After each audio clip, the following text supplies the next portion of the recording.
So listen closely, because what Chelsea just did might go down as the boldest move in Brazilian football history. And almost nobody even noticed. While the world was busy watching the Club World Cup unfold, while headlines obsessed over billion-dollar transfers and European giants playing chess, Chelsea quietly slipped through the cracks and hijacked the next Neymar. Yes, you heard that right. In a world where Real Madrid moves quicker than anyone to snatch up the next Brazilian prodigy, and Barcelona constantly dreams of a new Messi, it was Todd Boehly, the man who's practically allergic to financial fair play, who beat them all to it. And somehow, he pulled it off right under everyone's nose. But this isn't just a story about clever negotiations. It's the story of a boy who broke records before he could spell his name, and a club that might have just secured football's future without the world even blinking. Something's different when Brazil, home of Ronaldinho, Pelé, Neymar, starts obsessing over a 15-year-old like it's a national emergency. Estevao William. That name is echoing across every neighborhood pitch, every online thread, every scouts report. While the football world talked about Endrick, Brazilians were already whispering, "Yeah, Endrick is great, but Estevao, he's on another level." And that was before he even touched the first team. The moment he didn't just perform, he shattered Neymar's records. They were made of glass. Goals, assists, hat tricks, screamers from outside the box. Everything about him screamed one thing. This wasn't normal. This was generational. It all starts in the most unexpected place. A small town, a quiet church, and a little boy dribbling between pews while his father preached the gospel. Because Estevao isn't just any kid, he's the son of a priest.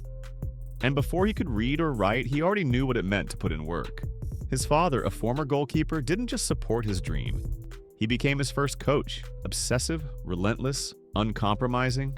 At just 3 years old, he was already training like a professional. By 5, he was wrecking kids twice his size. By 7, parents were showing up not to watch their own children, but just to see him. Some coaches even begged leagues to ban him because their players were too scared to face him. And that's not an exaggeration. That's how early his legend began. But behind every rising star, there's a darker chapter. After dominating local academies, Estevao's talent was too much to ignore. Top clubs began circling, and eventually, Cruzeiro won the bidding war. They offered a massive deal to bring his entire family 6 hours from home, and for a while it seemed like the dream was real, till it wasn't. Turns out, Cruzeiro didn't just want Estevao. They wanted to own him. Behind the scenes, club officials violated FIFA regulations by selling portions of his transfer rights, even though he was far too young to legally sign anything. It was exploitation, plain and simple. Worse, when the scheme unraveled and ended up in court, the club didn't protect the family. They blamed them. Estevao's father, the man who raised and trained him, was left as a defendant, facing the real threat of jail time. But in one of the most dramatic twists of the story, the family fought back. After a 2-year legal battle, they not only escaped that nightmare, they sued Cruzeiro and won. With the past behind them, the next chapter began in Palmeiras, and it wasn't long before history repeated itself. At 14, just days shy of his 15th birthday, Estevao was already outperforming players 2 years older, scoring hat tricks, dishing out assists, destroying defenses, and alongside Endrick and Luis Guilherme, he helped form what fans would dub the billion-dollar generation. The hype? Justified. He scored a chip from a 40 yards, a hat trick while dribbling through entire defenses, direct goals from corners. It wasn't football, it was theater, and the stadiums were filling up just to watch this kid defy physics. But the real madness was only beginning. Those moments that separate the gifted from the great? This was one of them. In the middle of a title run, Estevao broke a toe. Doctors advised rest, but he didn't rest. He played through it, as a teenager, getting painkiller injections before matches. Not for a Champions League final, not for millions in salary, but because he couldn't bear to let his team down.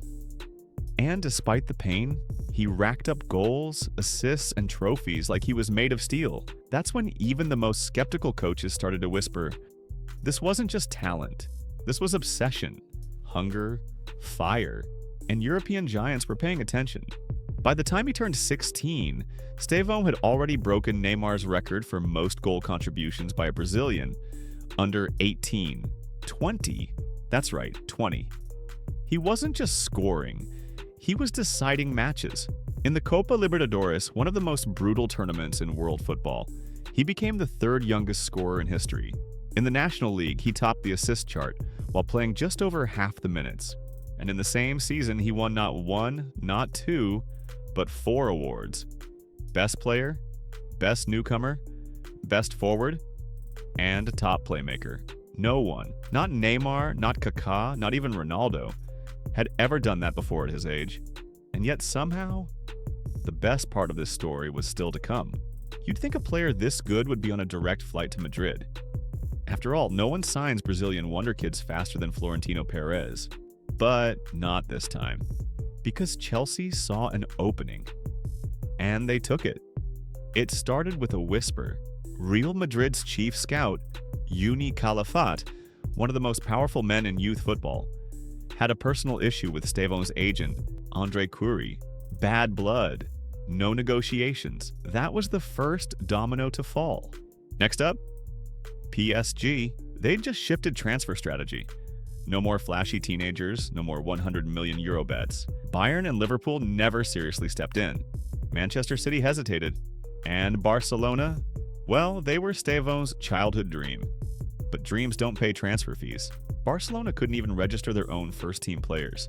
Matching Chelsea's cash up front? Impossible. So while Barca flirted, Chelsea closed. Their offer? Simple. 45 million euros fixed fee. 16.5 million euros in add-ons, so easy they might as well be guaranteed. 8-year contract, no clauses. Just one condition. Let the kid stay in Brazil for another year. No drama, no race, no auction. Just precision. And here's the craziest part. His agent, the same man who engineered Neymar's move to Barcelona, called it the greatest deal in Brazilian football history. Bigger than Neymar's, bigger than anyone's. Let that sink in. Then it happened. The record that once belonged to Neymar, most goal contributions in a single Brazilian season, by an under-18 player, was shattered. 20 GA and counting. And just when it looked like Palmeiras would finish as champions, a last-minute defeat crushed the dream. But not Estevao's momentum. He still walked away as top assist provider, as one of the league's top scorers, and with something no teenager had ever claimed before, the golden ball, best player in Brazil, at 16. No wonder they gave him all 4 major awards. Best player, best forward, best newcomer, best playmaker. It was no longer about potential, it was domination.